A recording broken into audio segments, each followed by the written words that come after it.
차가운 봄비가 흩날리는 평일 아침. 인천항 물류 창고는 평소와 다름없이 분주했다. 지게차의 경적 소리와 작업자들의 외침이 뒤엉켜 땅 위에 빗방울마저 소음을 피해 흩어지는 듯했다. 비는 얇고 고운 면처럼 뿌려져 창고 지붕의 양철을 희미하게 덮었다. 바닥은 물기로 미끄럽고 한기마저 스며들어 목덜미를 파고들었다. 그렇게 모든 것이 바쁘게 흘러가는 와중에 한 소리가 고막을 찢듯이 들려왔다. 어머나, 어르신 괜찮으세요? 그 순간 박도윤은 어깨에 얹은 박스를 내려놓으며 고개를 들었다. 비 사이로 흐릿하게 보이는 출입구 근처 한 할머니가 바닥에 무릎을 꿇고 주저앉아 있었다. 한 손엔 출고 전표를 꼭 쥔 채 미끄러운 바닥에 발을 헛디뎌 뒤로 넘어진 듯 했다.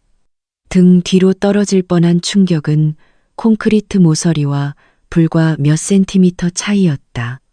도윤은 본능적으로 달려갔다. 그의 옷은 이미 젖어 있었고 바닥은 점점 더 미끄러웠지만 그는 주저하지 않았다. 주변에서 잠시 쳐다보던 몇몇 직원들은 아무 일 없다는 듯 다시 고개를 돌렸다. 할머니, 움직이지 마세요. 제가 도와드릴게요. 그의 목소리는 작고 떨렸지만 단호했다. 도윤은 허겁지겁 자신의 낡은 우비를 벗어 할머니의 어깨에 걸쳤다. 손은 이미 얼어붙은 듯 차가웠지만 그는 할머니의 등을 받치고 창고 현관에 가니 의자에 조심스럽게 앉혀드렸다. 할머니는 고통의 얼굴을 찡그렸지만 그의 눈빛은 감사와 놀라움으로 가득했다. 혹시 성함이? 할머니가 떨리는 목소리로 물었지만 도윤은 대답하지 못했다. 그 순간 무거운 발걸음과 함께 날카로운 목소리가 뒤에서 터져나왔다. 박도윤 씨, 지금 뭐 하십니까? 현장 반장 오영석 씨가 얼굴을 붉히며 다가왔다. 그는 상황을 한눈에 파악하더니 도윤을 노려보며 말했다. 당신 업무 중 자리를 이탈했어요. 지금 중요한 납품 고객이 들어와 있는데 자리를 비워? 이게 말이 돼요? 도윤은 할머니 앞을 가로막으며 조용히 대답했다. 죄송합니다. 그런데 그냥 지나칠 수가 없었어요. 어머님 같아서요. 지나치지 말고 자선단체 가서 봉사하세요. 여긴 일하는 곳이에요. 오 반장의 말은 냉정했다. 차가운 말이 창고 안의 공기보다 더 싸늘하게 퍼졌다. 잠시의 침묵. 누군가는 고개를 숙였고 누군가는 숨을 삼켰다. 도윤은 다시 고개를 숙였다. 죄송합니다. 그래도 그냥 둘 수는 없었습니다. 그 말이 끝나자마자 오영석 반장은 노트를 꺼내 메모를 시작했다. 펜촉이 종이를 긁는 소리는 마치 금속이 돌을 긁는 것처럼 냉혹했다.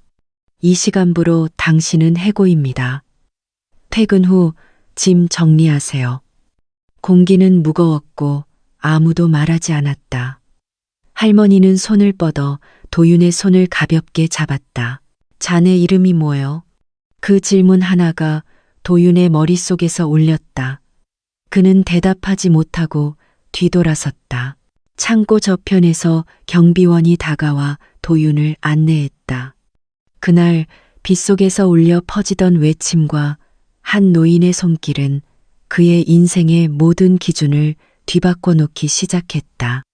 비는 어느새 잦아들고 공기에는 젖은 흙냄새와 휘발유 냄새가 섞여 있었다.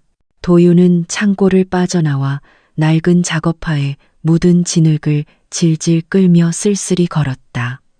그의 바지는 무릎까지 젖었고 우비는 이미 쓰레기처럼 몸에 들러붙어 있었다. 어깨에 짊어진 무게는 비보다 무겁고 물기보다 차가웠다. 엄마, 오늘은 조금 일찍 왔어요. 문을 열며 도윤이 내뱉은 말은 마치 허공에 흩어지는 안개 같았다. 서울 외곽 구로구의 한 낡은 주택가. 판잣집처럼 덧댄 월세방 안에는 아직도 빗물이 천장에서 뚝뚝 떨어졌다. 양은 냄비가 그 아래에서 비를 받아내고 있었고 방 안은 습기와 오래된 된장 냄새가 섞여 있었다.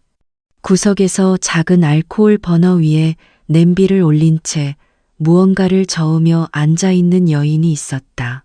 그는 도윤의 어머니 박경숙 여사였다. 어이구, 오늘은 웬일로 이렇게 빨라? 경숙 여사는 도윤의 옷을 힐끗 보았다. 온몸이 젖고 팔꿈치에는 검은 얼룩까지 묻어 있었다. 아, 그냥 일이 좀 일찍 끝났어요. 도윤은 시선을 피하며 신발을 벗고 양말을 짰다. 젖은 양말에서 쏟아진 물은 방바닥에 작은 웅덩이를 만들었다. 그는 젖은 옷 속에서 작고 낡은 서류 봉투 하나를 꺼내어 서랍 깊숙이 넣었다. 거기에는 해고 통지서가 들어 있었다. 오늘 일한 거 힘들었지? 자, 이리 와서 밥 먹자. 경숙 여사는 아무 말 없이 2개의 작은 삭이 그릇에 죽을 나눠 담았다. 죽 위에는 검은 깨소금과 볶은 김가루가 뿌려져 있었다. 반찬은 없었지만 그 그릇에서 김이 모락모락 피어올랐다. 비 오는 날엔 죽이 최고지. 속도 풀리고 마음도 좀 놓이고 말이야. 그녀의 눈가는 피곤했지만 따뜻했다. 도윤은 죽을 한 숟갈 떠먹었다. 단순한 쌀죽이었지만 어머니의 손맛은 여전히 온기가 있었다. 입안 가득 퍼지는 죽의 부드러움, 젖은 신발 속의 냉기, 그리고 방 안을 감도는 희미한 희망. 회사에선 별일 없었어? 어머니는 조심스레 물었다. 응, 그냥 좀 정신없었어. 도윤은 짧게 대답하고 고개를 숙였다. 어머니는 그가 말하지 않아도 모든 걸 아는 사람 같았다. 그녀는 천천히 자신의 종아리를 주무르며 혼잣말하듯 말했다. 사람은 말이야, 배가 고프면 밥을 먹으면 되지만 마음이 아프면 그건 어떻게든 껴안고 가야지. 엄마도 옛날에 시장에서 하루 종일 욕먹고도 끝까지 상도 접지 않았어. 왜냐하면 사람이 지켜야 할 건 그릇보다 마음이니까. 도윤은 더 이상 먹지 못하고 그릇을 들고 멍하니 앉았다. 그녀의 말은 잔잔했지만 마음 깊은 곳에 잔향을 남겼다. 그때였다. 문을 두드리는 소리가 들렸다. 야, 도윤아, 깨어있냐? 익숙한 목소리였다.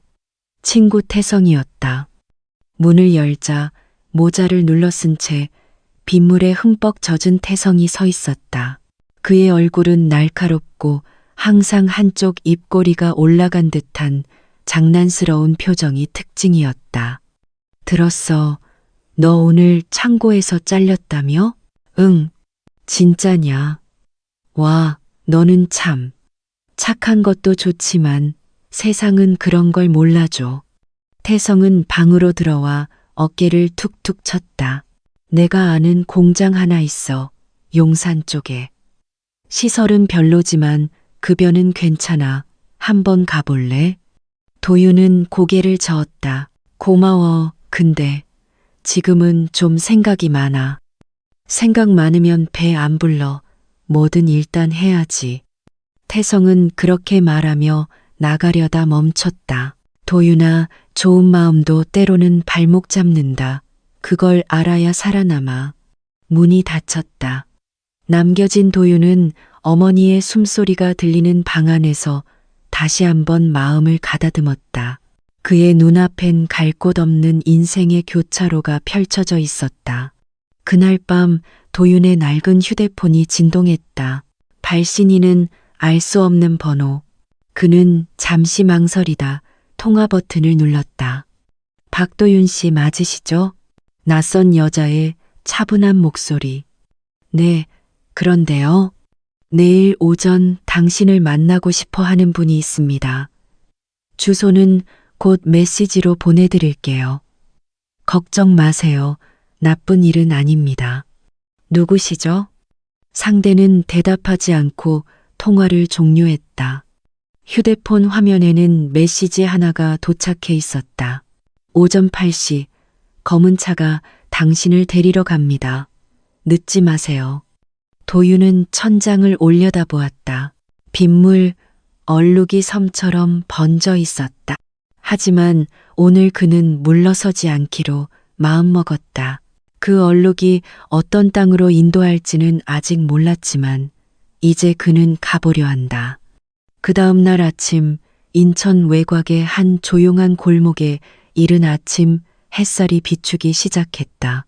항상 시끄럽던 동네는 오늘따라 유난히 정적이었다. 쓰레기차 소리도 아이들 울음도 들리지 않았다. 작은 원룸촌 한가운데 낡은 외벽과 오래된 샤시 창문 사이에서 한 남자가 고개를 내밀었다. 박도윤, 눈 아래에는 밤새 뒤척인 흔적이 고스란히 남아 있었다. 도윤아, 어머니 경숙 여사가 부엌에서 부르는 소리에 도윤은 대답도 없이 세수대를 들고 나갔다. 하지만 문을 나서는 순간 그는 멈칫했다. 골목 어귀에 서 있는 것은 낯선 검정색 세단. 차는 흠집 하나 없이 윤기가 흘렀고 검은 선팅 유리창은 안을 들여다볼 수 없었다. 마치 드라마 속 CEO의 차 같았다. 그 순간 차의 창문이 조용히 내려가더니 깔끔한 정장을 입은 남성이 고개를 내밀었다. 박도윤 씨 맞으시죠? 도윤은 조심스레 고개를 끄덕였다. 저희는 오늘 오전 8시에 당신을 모시기로 한 팀입니다. 준비되셨다면 출발하겠습니다. 그 말을 들은 주변 이웃들은 웅성거리기 시작했다. 어머, 저게 누구 차야? 도윤이 걔 아니야? 어제 창고서 잘렸다던데. 도윤은 고개를 푹 숙이고 어머니에게 작게 말했다. 엄마, 금방 다녀올게요. 어디 가는 건진 나도 잘 몰라요. 경숙 여사는 아무 말 없이 아들의 어깨를 한번 토닥였다. 그 손길엔 말보다 깊은 신뢰가 담겨 있었다. 차는 도심 쪽으로 조용히 출발했다. 운전기사는 불필요한 말을 하지 않았고 음악도 흘러나오지 않았다. 창밖으로 스치는 전봇대, 신호등, 그리고 거리마다 이어지는 사람들의 일상은 도윤과는 점점 멀어져 갔다. 이 차 안에 있는 내가 맞나. 도윤은 속으로 되뇌었다. 손은 여전히 거칠고 손톱 아래엔 전날 박스를 들던 때 묻은 흔적이 남아 있었다. 30여 분 후 차량은 강남 한복판에 위치한 유리로 둘러싸인 고층 건물 앞에 멈췄다. 건물 앞에 적힌 로고엔 청명그룹이라는 이름이 빛나고 있었다. 여기서 내리시면 됩니다. 안내 도우미가 기다리고 있을 겁니다. 기사는 공손히 인사했다. 도윤은 아직도 무슨 일이 벌어지고 있는지 감을 잡지 못한 채 조심스럽게 차에서 내렸다.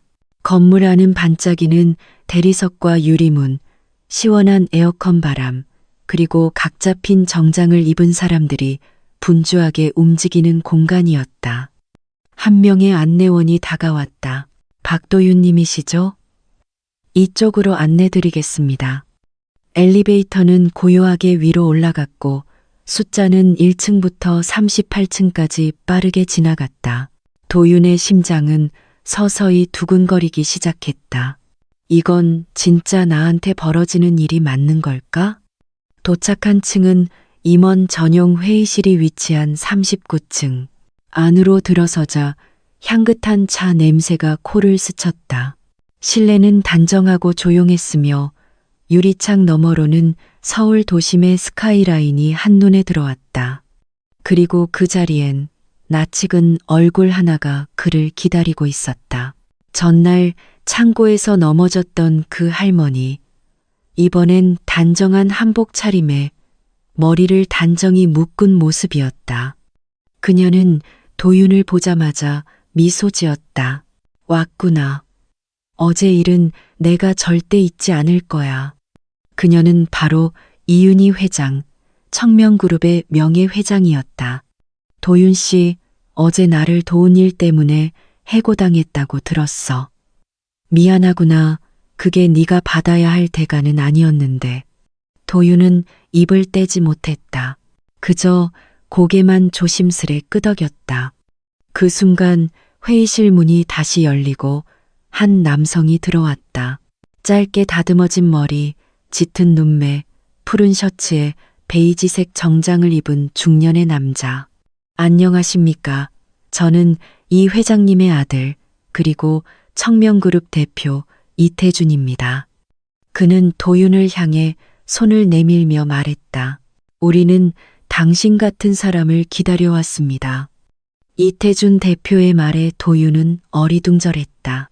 그는 눈을 크게 뜨고 머리를 약간 숙이며 조심스레 물었다. 제가요? 저는 그저 물류 창고에서 일하던 사람이에요. 공부도 많이 못했고 뭐 대단한 기술이 있는 것도 아니고요. 이윤희 회장이 조용히 웃었다. 그런 사람이라서 더 믿을 수 있지. 네가 어제 했던 일, 그건 요즘 사람들 대부분이 망설이거나 모른 척하고 지나치는 일이야. 태준 대표가 차분히 말을 이었다. 우리는 단순히 기계처럼 일 잘하는 사람보다 위기 상황에서 본능적으로 사람을 도울 줄 아는 사람을 찾고 있었어요. 특히 지역사회 연계 프로그램을 새로 만들고 있는데 그걸 이끌 사람이 필요했죠. 도윤은 한 손으로 팔을 극적이며 대답했다. 근데 저한텐 그런 자리가 어울리지 않을지도 모르겠어요. 컴퓨터도 잘 못하고 정장도 입어본 적 없고. 괜찮아. 우리는 사람의 태도와 진심을 먼저 봐. 기술은 배우면 돼. 이윤희 회장은 부드러운 목소리로 말했다. 그때 테이블 위에 있던 작은 서류철이 도윤 앞에 밀려왔다. 그 안에는 직무 설명서, 기본 급여 조건, 그리고 깔끔하게 인쇄된 명함 하나가 들어 있었다. 박도윤, 청명그룹 지역사회 연계팀, 커뮤니티 프로젝트 코디네이터. 도윤은 명함을 조심스럽게 들여다보았다. 작고 얇은 카드 한 장이었지만 그가 평생 처음 보는 자신의 이름 옆에 붙은 직책이었다. 제가 정말 이걸 할 수 있을까요? 그는 마치 누군가에게 허락을 구하듯 말했다. 그러자 태준 대표가 조용히 웃으며 말했다. 시작은 작아도 돼요. 중요한 건 그 자리에서 끝까지 사람을 생각할 수 있느냐는 거죠. 잠시 정적이 흘렀다. 도윤은 명함을 들고 눈을 감고 한숨을 쉬었다가 천천히 고개를 들었다. 제가 잘할 수 있다고는 못하겠지만 정말 누군가에게 도움이 될 수 있다면 한번 해보고 싶습니다. 좋아. 그럼 내일부터 출근이야. 이윤희 회장은 조용히 찻잔을 들며 말했다. 참, 너희 어머니에 대한 복지도 우리가 책임질게. 건강검진부터 보험까지. 그 정도는 우리가 해줄 수 있어야지. 도윤은 순간 눈시울이 붉어졌다. 그는 말없이 고개를 숙였다. 어깨가 살짝 떨리는 걸 누구도 지적하지 않았다. 그날 저녁 그는 집에 돌아와 어머니에게 명함을 내밀었다. 경숙 여사는 글씨를 또렷이 보지 못해 손가락으로 더듬더니 갑자기 조용히 명함을 가슴에 안았다. 이게 우리 도윤이 이름이구나. 작은 웃음과 함께 그녀의 눈가에도 미세한 빛이 맺혔다. 그날 밤 도윤은 다시 천장을 바라보았다. 천장의 얼룩은 여전히 그대로였지만 이번에는 그것이 낯선 지도가 아닌 어딘가를 향해 나아갈 수 있는 방향처럼 느껴졌다. 출근 첫날, 도윤은 손톱을 자르고 셔츠 주름을 다리며 새벽부터 분주히 움직였다. 작업복 대신 깔끔한 셔츠와 슬랙스를 입었지만 구두는 어딘가 어색했다. 구두끈을 매면서도 이게 진짜 내 삶일까 라는 생각이 머릿속을 떠나지 않았다. 회사 건물 앞에 도착하자 낯선 풍경이 다시금 그를 압도했다. 유리문, 자동 센서, 냉기도는 에어컨, 고급 커피 향기. 익숙했던 창고의 먼지와 땀내와는 너무 다른 세계였다. 어서 오세요, 박도윤님. 여기가 사무실입니다. 행정팀 직원이 그를 데리고 도착한 곳은 지역사회 연계팀이라는 작은 오피스였다. 20평 남짓한 공간 안에 책상 6개가 정렬되어 있었고 커다란 화이트보드엔 분기별 커뮤니티 캠페인 계획이 빼곡히 적혀 있었다. 여기 8번 책상이 도윤 씨 자리예요. 책상 위엔 노트북, 머그컵, 펜꽂이, 그리고 도윤의 이름이 인쇄된 명찰이 놓여 있었다. 그는 조심스럽게 자리에 앉았다. 마치 값비싼 가구의 실수로 손을 댄 듯 조심스러웠다. 그때 옆자리에서 누군가가 조용히 다가왔다. 안녕하세요. 저는 강혜빈입니다.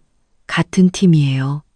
단정한 옷차림에 똑 부러진 말투를 가진 여성. 강혜빈은 웃지 않았지만 눈빛만큼은 따뜻했다.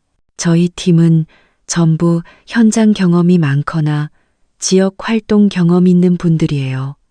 잘 오셨어요. 도윤은 당황해 잠깐 말을 잊었다가 어색하게 고개를 숙였다. 잘 부탁드립니다. 오전 업무가 시작되고 도윤은 노트북을 열었다. 하지만 화면에 뜬 로그인 창부터 막막했다. 아이디는 메일에 있던 대로 입력했는데 비밀번호는 기억이 나지 않았다. 몇 번을 틀리고 나자 계정이 잠겨버렸다. 조용히 숨을 들이쉬고 손을 무릎에 얹었다.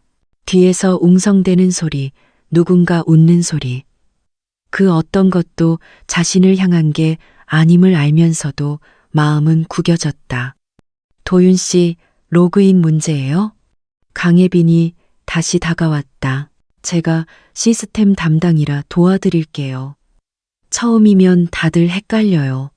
그녀는 노트북 앞에 앉아 몇 번의 키보드 소리만으로 문제를 해결해 주었다. 다 됐어요. 그리고 사내 교육자료 폴더도 열어봤으면 좋겠어요. 오늘은 천천히 익히세요. 도윤은 가볍게 고개를 숙였다. 그가 바라본 모니터 속 엑셀 파일, 이메일 화면, 계획표 모두 낯설었지만 이제는 도망치고 싶지 않았다. 점심시간이 되자 직원 대부분은 외부로 식사를 하러 나갔다. 도윤은 어머니가 싸준 도시락을 조용히 꺼내 먹었다. 흰쌀밥에 계란말이, 김치, 멸치볶음, 소박한 구성인데도 어느 레스토랑보다 따뜻한 맛이었다. 그때 회의실 문이 열리며 이태준 대표가 조용히 들어왔다. 도윤 씨, 시간 괜찮다면 잠깐 얘기할 수 있을까요? 그는 서류 한 장을 건넸다. 이건 향후 6개월간 우리가 시도하려는 재기 지원 프로그램 계획안이에요. 직업훈련, 지역 연계 소상공인 지원, 그리고 정서적 상담까지 포함된 모델이죠. 도윤은 그 자료를 받으며 고개를 끄덕였다. 근데 제가 어디까지 할 수 있을까요? 태주는 웃지 않고 단단한 어조로 말했다. 할 수 있는 만큼, 대신 그걸 절대 혼자 감당하려 하지 말고 여기 있는 팀원들과 함께 고민해요. 그 말은 도윤에게 큰 위로가 되었다. 창고에선 언제나 혼자였다. 무거운 박스를 들어도 문제를 해결해도 혼자였다. 그런데 지금은 처음으로 함께라는 말을 들었다. 그날 저녁 퇴근길, 도윤은 엘리베이터에 오르다 창문 너머로 저녁 노을을 보았다. 낮과 다른 조금은 익숙해진 풍경 속에서 마음 한구석이 조용히 따뜻해졌다. 그로부터 며칠 뒤 어느 비 오는 아침, 사무실 창밖엔 잔잔한 빗줄기가 유리창을 두드리고 있었다. 도윤은 우산도 제대로 못 말린 채 출근해 셔츠 소매를 연신 닦아냈다. 하지만 그의 표정은 밝았다. 아직 서툴지만 하루하루 적응해 나가는 자신에게 어렴풋한 자신감이 생기고 있었기 때문이다. 그날 도윤은 커뮤니티 지원센터에 물품 입출고 데이터를 정리하는 업무를 맡게 되었다. 엑셀 파일 속에 숫자들이 빼곡했고 도윤은 각 행을 하나하나 눈으로 따라가며 확인했다. 이거 수량이 안 맞는데? 도윤은 무언가 이상하다는 걸 느꼈다. 특정 품목에 입고 수량과 실제 출고 기록이 맞지 않았던 것이다. 그는 조심스레 강혜빈에게 다가가 물었다. 혜빈 씨, 이거 혹시 제가 뭘 잘못 본 걸까요? 여기 봐요. 입고는 150개인데 출고가 170개로 돼 있어요. 혜빈은 파일을 들여다보더니 잠시 정적이 흘렀다. 도윤 씨, 잘 찾았어요. 이거 지난달부터 누적되던 오류인데 아무도 못 잡았어요. 도윤은 깜짝 놀랐다. 정말요? 저는 그냥 뭔가 이상해서 이상하다고 느끼는 게 시작이죠. 혜빈은 처음으로 미소를 보였다. 하지만 그날 오후 도윤은 실수를 저질렀다. 입출고 데이터를 담당자에게 전달할 때 파일 버전을 잘못 보낸 것이다. 결과적으로 보고서에 오류가 생겨 상위 부서에서 항의가 들어왔다. 팀장은 회의실에서 그를 불렀다. 박도윤 씨, 이런 실수는 다음부터는 절대 없어야 해요. 아직 새내기인 건 이해하지만 우리가 맡은 일이 작은 도움 같아 보여도 신뢰에 관련된 겁니다. 회의실을 나오며 도윤은 고개를 숙였다. 그날 저녁 비가 내리는 골목길을 걷는 그의 어깨는 축 처져 있었다.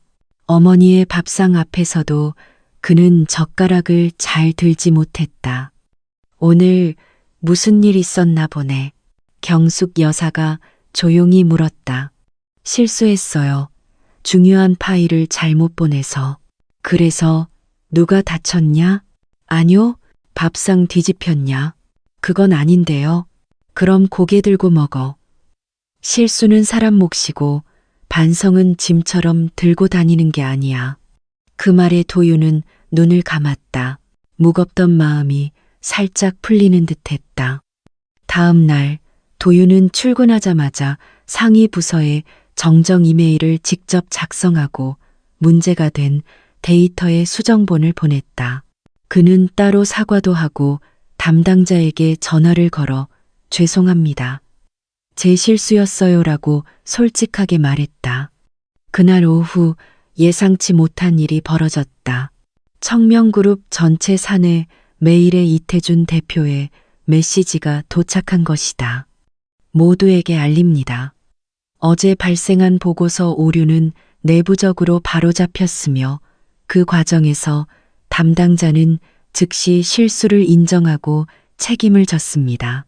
저는 그런 태도를 더 높이 평가합니다. 신뢰는 실수를 안 하는 데서가 아니라 실수를 어떻게 다루느냐에서 생깁니다. 그날 도윤은 많은 이들에게 고개를 숙이며 인사를 받았다. 누군가는 처음으로 도윤에게 덕분에 저희도 파일 2번 확인하게 되네요. 라며 웃어주었다. 그날 밤 도윤은 집으로 돌아가는 버스 안에서 조용히 스마트폰 화면을 바라봤다.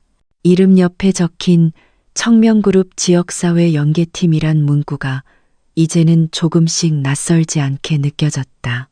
비 내린 다음 날 아침 창문을 두드리던 빗소리는 멎었고 사무실 복도는 한결 차분했다. 도윤은 출근하자마자 자리 위에 놓인 무언가를 발견했다. 작은 포스트잇 메모였다. 데이터 꼼꼼히 확인해줘서 고마워요. 덕분에 큰일 날 뻔한 거 막았네요. 혜빈.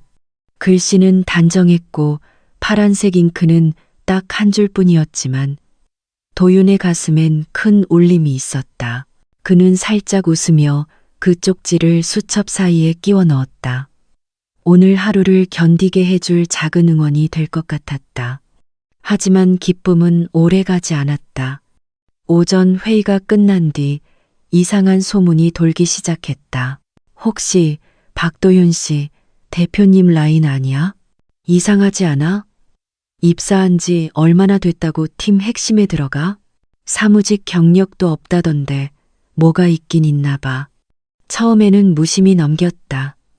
하지만 점점 뒷말이 늘어갔다. 점심시간에도 복도에서도 심지어 사내 게시판 댓글 속에서도 은근히 그를 향한 불편한 시선이 감돌았다. 그리고 어느 날 오후 한 통의 익명 이메일이 본사 인사팀에 도착했다. 청명그룹 커뮤니티, 연계팀. 내 특정 직원에 대한 인사비리 정황이 있습니다.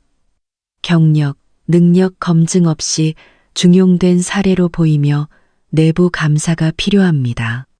이메일에는 도윤의 이름이 직접 언급돼 있었다. 그 사실을 처음 들은 순간 도윤은 책상 앞에 멍하니 앉았다. 기획팀장이 그를 조용히 불렀다. 사실 확인 차원일 뿐이니까 너무 걱정 마세요. 근데 요즘 누군가 질투하는 사람이 있는 건 아닌지. 그는 아무 대답도 하지 않았다. 머릿속에선 수많은 생각이 스쳐갔다. 내가 뭘 그렇게 잘못했지? 도와준 게 죄가 된 건가? 하루 종일 팀원들의 시선이 어딘가 낯설게 느껴졌다. 그 누구도 대놓고 말하진 않았지만 책상 사이 공기는 분명 달라져 있었다. 퇴근길, 그는 오랜만에 걸어서 집에 돌아갔다. 늘 환히 그를 반겨주던 골목의 불빛조차 오늘은 낯설게 깜빡거렸다. 방에 들어서자 어머니가 국을 데우며 말했다. 오늘은 어깨가 무겁네. 이래서 뭐 안 좋은 일 있었나? 도윤은 젓가락을 들다 말고 그대로 내려놓았다. 사람들이 저를 이상하게 봐요. 왜 저를 믿는지, 왜 저를 뽑았는지 그게 이상하다고요. 경숙 여사는 한숨도 쉬지 않았다. 대신 뚝배기 뚜껑을 열며 조용히 말했다. 그거는 아마 네가 누구 편인지 아직 모르는 사람들이라 그럴 거야. 무슨 말이에요? 도윤아, 세상은 다 자기 이익 챙기느라 바빠서 남이 남 돕는다. 그러면 불안한 거야. 자기는 못하니까 남이 하는 게 미운 거지. 그 말에 도윤은 아무 말도 하지 못했다. 대답 대신 국물 한 숟갈을 천천히 삼켰다. 짭짤하고 따뜻했다. 그날 밤 그는 노트북을 열고 개인 윤리 선언서를 작성하기 시작했다. 한 줄 한 줄 자신이 어떤 신념으로 이 일을 시작했는지, 어디까지 책임지고 싶은지를 적었다. 마지막 문장은 이랬다. 나는 나를 증명하지 않는다. 다만 내가 하는 일이 나를 증명할 것이다. 그리고 그는 그 선언서를 인쇄해 팀 게시판 옆 작은 공지 코너에 붙였다. 이름도 없이 서명도 없이. 그 글을 본 사람은 누구나 알 수 있었다. 이건 도윤의 방식이었다. 다음 날 아침 사무실의 공기는 여전히 조용했지만 어딘가 조금 달라져 있었다. 도윤이 붙인 익명의 선언문은 누구의 지시도 없었고 설명도 붙지 않았지만 이상하게도 사람들 사이에서 입소문이 돌기 시작했다. 그거 박도윤 씨가 쓴 거래. 직접 말하진 않았지만 문장 어투가 그 사람 거 같던데? 솔직히 감동했어. 괜히 의심했던 거 미안하네. 그날 오후 회의실에서 주간 업무 보고가 끝난 뒤 혜빈이 조용히 말했다. 도윤 씨, 혹시 오늘 퇴근 후에 잠깐 시간 될까요? 해가 진 뒤 그들은 사무실 옥상으로 올라갔다. 늦가을 공기 속에서 도심의 불빛이 아득하게 번져 있었다. 요즘 많이 힘들죠? 혜빈의 목소리는 늘처럼 또박또박했지만 어딘가 미묘한 떨림이 섞여 있었다. 도윤은 고개를 끄덕였다. 처음에는 단순히 도움이 되고 싶다는 생각으로 시작했는데 이제는 사람들이 왜 도와주는지를 의심해요. 혜빈은 난간에 기대며 조용히 말했다. 사람은 원래 익숙한 것에 안주하잖아요. 그런데 도윤 씨 같은 사람은 익숙함을 깨니까 낯설고 불편하게 느껴지는 거예요. 그럼 어떻게 해야 할까요? 버티세요. 그런 사람은 결국 그 자리에 꼭 필요한 사람이 돼요. 그 말은 평범했지만 도윤은 어딘가에서 힘이 솟는 걸 느꼈다. 며칠 뒤 사내 내부 감사를 맡은 본사 인사팀의 공식 발표가 나왔다. 제기된 모든 의혹은 내부 절차상 문제가 없음을 확인했으며 박도윤 씨에 대한 인사비리 혐의는 사실무근으로 판명됐습니다. 그 발표 이후 도윤을 향한 시선은 달라지기 시작했다. 예전처럼 다정하거나 갑작스레 친절해진 것은 아니었다. 하지만 그를 향한 거리감은 분명 줄어들었다. 몇몇 동료는 점심자리로 그를 불렀고 회의 중에도 그의 의견이 자주 묻혔던 과거와 달리 이제는 경청의 분위기가 생겼다. 어느 날 회의가 끝나고 자리를 정리하던 중 조용했던 한 동료가 그에게 다가왔다. 도윤 씨, 네? 그날 메일 보냈던 거 나예요. 도윤은 놀라 눈을 들었다. 상대는 눈을 피하며 말했다. 처음엔 그냥 너무 빨리 인정받는 것 같아서 질투도 났고 솔직히 부럽기도 했어요. 그런데 오늘 발표 보고 내가 한 짓이 너무 부끄러워졌어요. 정말 미안해요. 도윤은 한참 말을 잃었다가 고개를 숙이며 말했다. 그 말 해줘서 고마워요. 괜찮아요. 이해하려고요. 사람이니까요. 그날 퇴근길 그는 습관처럼 노트북을 꺼내 수첩에 다음 문장을 적었다. 사람의 말보다 행동이, 행동보다 반복이 신뢰를 만든다. 그는 고개를 들어 하늘을 바라봤다. 구름은 많았지만 그 사이사이로 빛이 스며들고 있었다. 이 이야기를 읽으면서 정말 많은 감정을 느꼈습니다. 작은 선의 하나가 한 사람의 인생을 어떻게 바꿀 수 있는지, 그리고 그 진심이 어떻게 주변을 변화시키는지를 다시금 깨닫게 되었어요. 박도윤이라는 인물은 완벽하지 않지만 흔들림 속에서도 끝까지 자신만의 진심을 지켜낸 사람입니다. 그의 선택과 행동 하나하나가 우리에게 질문을 던집니다. 나였다면 어떻게 했을까? 나는 지금 어떤 마음으로 살아가고 있을까? 이 이야기는 단순한 감동을 넘어 우리 모두가 일상 속에서 마주할 수 있는 갈등, 편견, 믿음, 그리고 회복을 담고 있어요. 때로는 말보다 행동이, 설명보다 침묵이 더 큰 울림이 될 수 있다는 사실도요. 만약 여러분도 도윤의 이야기가 울림을 주었다면 좋아요 한번 눌러주시고 채널 구독도 꼭 부탁드려요. 댓글로 여러분이 느낀 점도 나눠주시면 그 이야기가 또 다른 누군가에게 위로가 되고 힘이 될지도 모릅니다. 그리고 가장 중요한 건 보고 싶다는 여러분의 반응이 있어야 파트 2가 나옵니다. 다음 이야기가 궁금하신 분들 잊지 말고 좋아요, 댓글, 그리고 구독 눌러주세요. 우리 함께 더 많은 따뜻한 이야기들을 이어가요. 감사합니다.